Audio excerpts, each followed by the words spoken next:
Hello, welcome to Furious Driving, and today I'm at the wheel of something you probably haven't seen for a very long time, and is a stark reminder of how far a big corporation can come if it really sets its mind to it. Because this is a 1994 Kia Pride, one of the tiniest and cheapest cars on the market in the 1990s.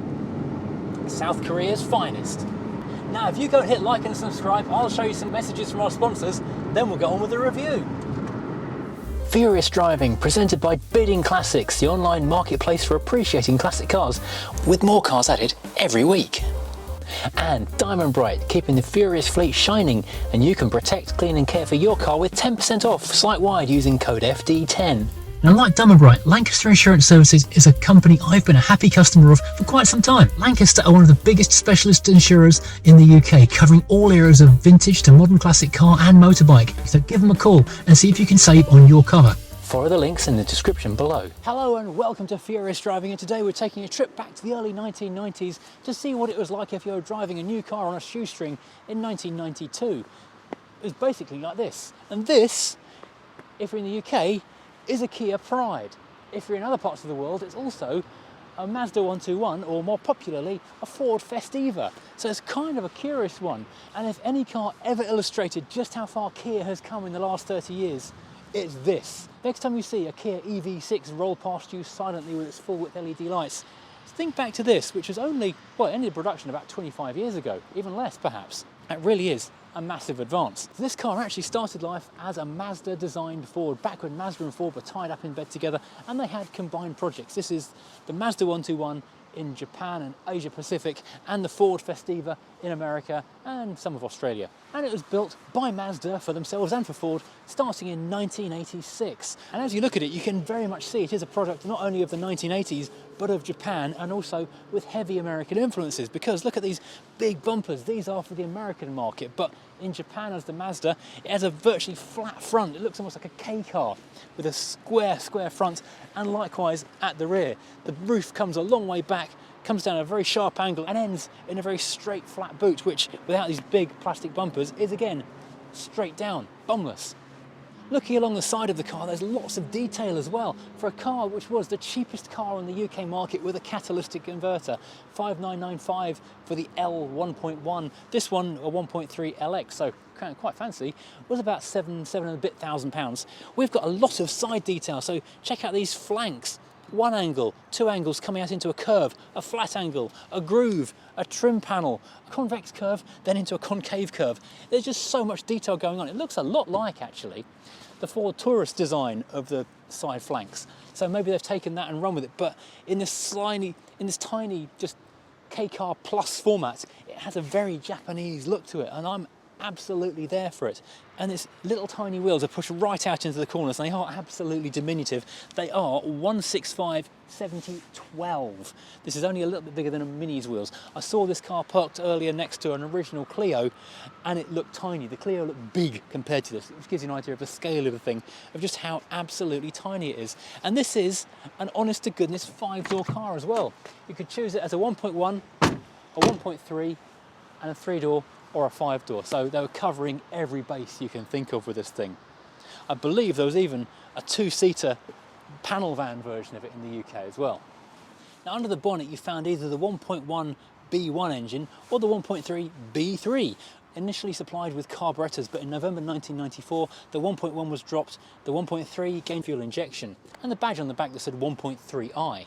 Now, although this car is absolutely tiny and its engine bay is likewise pretty small, this engine, I don't have a tape measure, but must be really tiny because there's a ton of space all around it.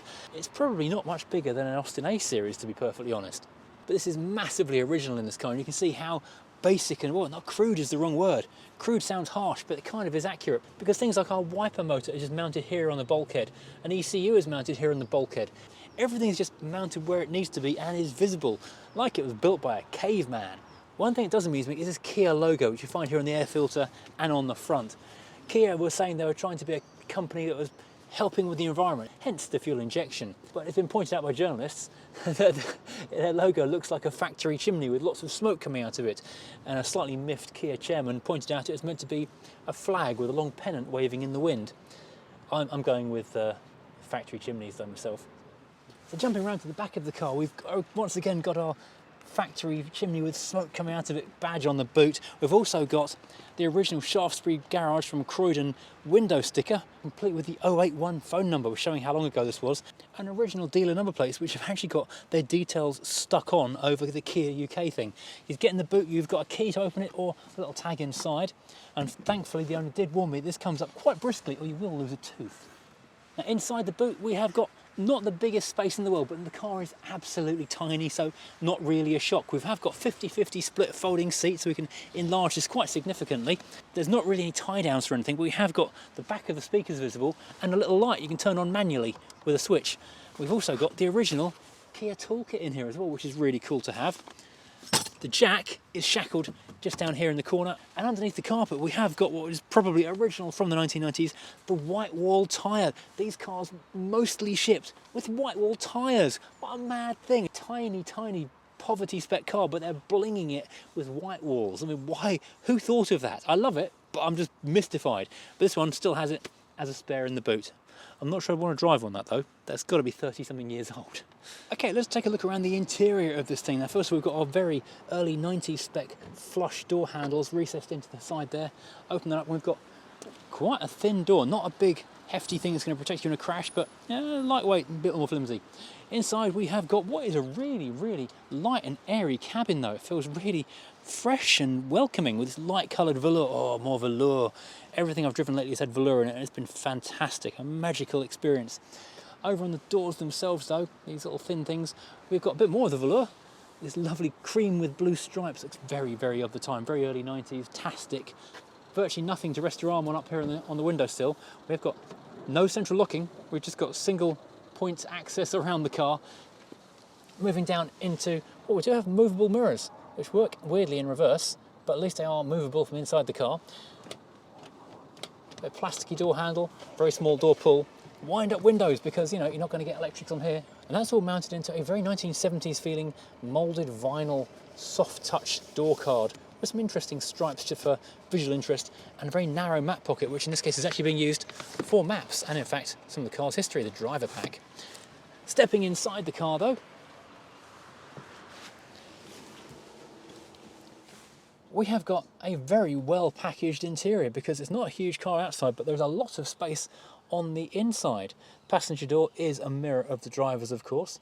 Starting up top, we've got an elegant tea shelf. Lots of space up here for activities. We've got biscuits, tea, coffee, you name it. It's got a room up here. There's even a small dish for liquids. So if you're going to spill something, this is the place to put it.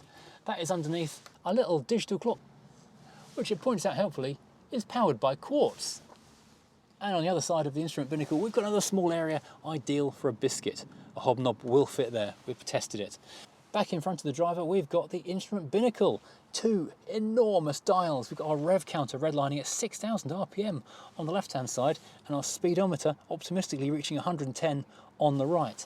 We've only got two other needles in here, all in one large open area, with a fuel gauge on the left, your temperature gauge kind of in the middle, and a few warning lights just scattered around. You can actually see them, not properly hidden in the blackness there. Moving back, we have got a few more controls underneath the binnacle. We've got our rear screen washer toggle and a rear screen window toggle.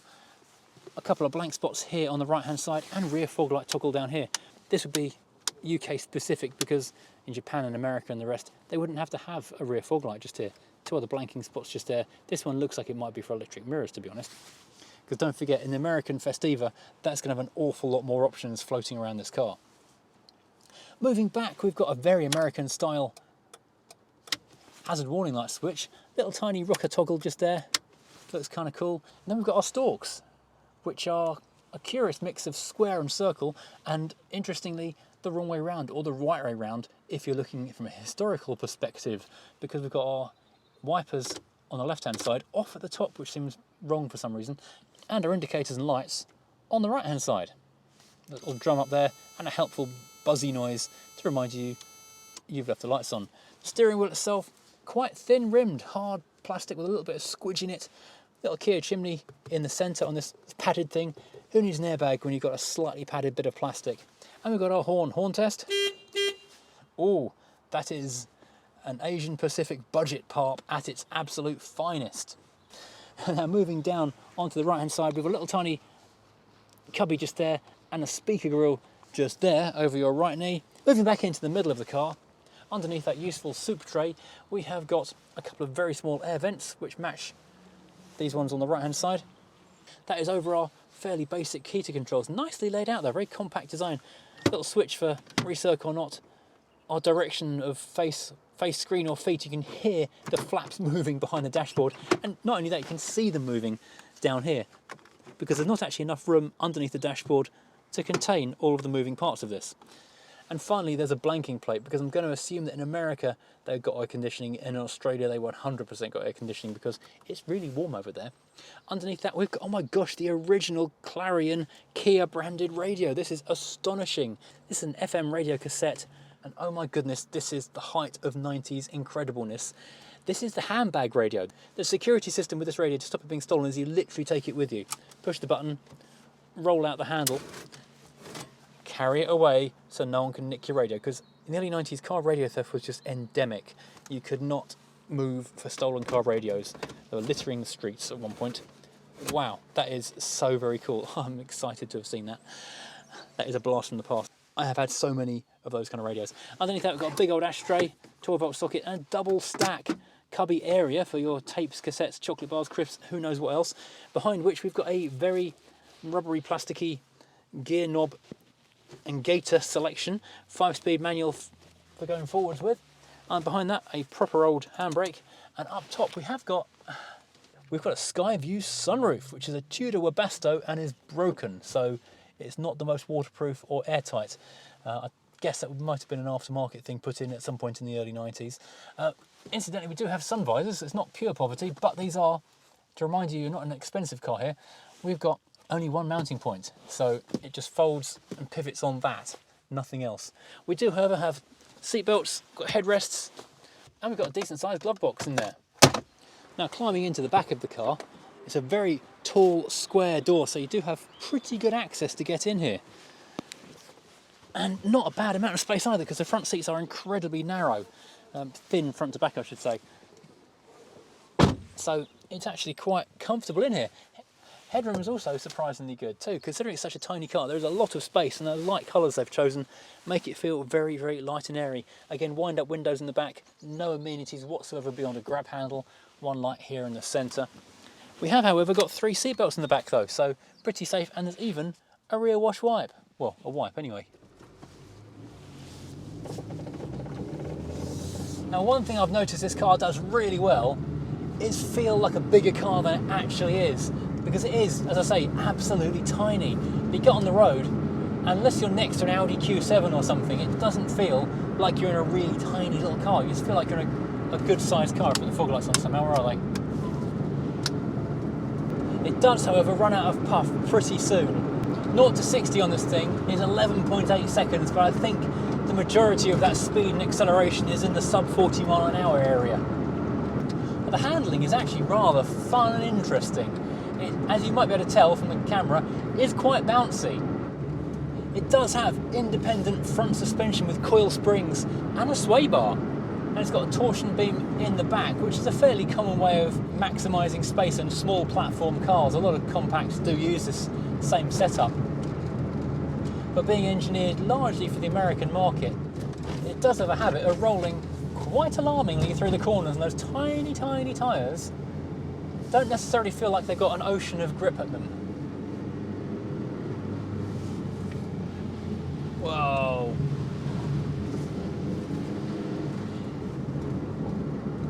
It does feel like an American car that's been shrunk, if that makes any kind of sense. So this car was built between 1991 and 2000 as the Kia Pride. And it was a very, very affordable car, putting it kindly. If you went for the L spec, it was utter basic poverty incredibleness.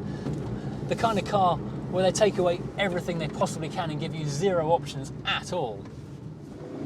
Even with the 1.3, overtaking a cyclist is something you have to set your mind to. So if you were shopping for one of these cars back in 91, 92, the smart money would have spent the extra 1,500 and gone for the LX, which got a few extra toys. The radio, for example, the adjustable mirrors, glass in the window, that kind of stuff. However, after the car was facelifted a year or two later, a couple more versions became available, the Start and the S, and finally in the last 6 months of production, the SX, which was, luxury heaven. There are a few interesting little design features around the car. For example, the C-post has got an extra window in it, which makes it again feel really light and airy, and makes manoeuvring very simple as well. In the A-post on the passenger side, the left-hand side, there's an aerial that pulls up out of the column, like on a Honda, or a Rover that's derived from a Honda. And down here by the driver's seat, we've got little tags, pull tags, to let you open the boot and the fuel cap, again like on a Honda. And I've got to say, the heater is amazing. That'll melt your shoes. So if you're shopping for a budget car in the early 1990s, this is exactly what you would have been looking for. Your rivals would have been things like the absolute bottom end spec of a Metro or a Micra K11. You could have gone for a Lada or a Skoda for not much more money for a bigger car. But the build quality wouldn't have been as good, because one thing that Kia did straight away with their first car offerings was say, look, we're going to build you cars that are going to last. These things are going to drive and not break. Here in the UK, we were treated to a 5-speed manual gearbox, but for the Americas and other parts of the world, a 3-speed auto, if you really want such a thing. I've got to say, this thing does roll like crazy through every bend you come across. Whee! Not a car to drive if you get seasick easily. But it is one if you want to have fun in, because at 40 miles an hour, you're doing the speed limit, but you feel like you're absolutely ragging it. You have to keep glancing down to make sure you're not breaking the speed limit at 40 miles an hour.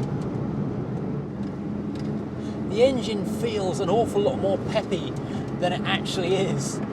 It revs quite quietly, quite smoothly, but once you hit 40 miles an hour, you do kind of run out of puff.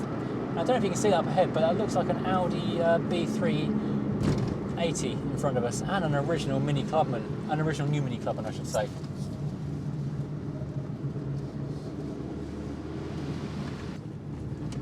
So, I hope you've enjoyed this ride out in as well. Super rare, super basic, super tiny little Kia. If you have, please as always hit like and subscribe, and join me again next time driving something completely different.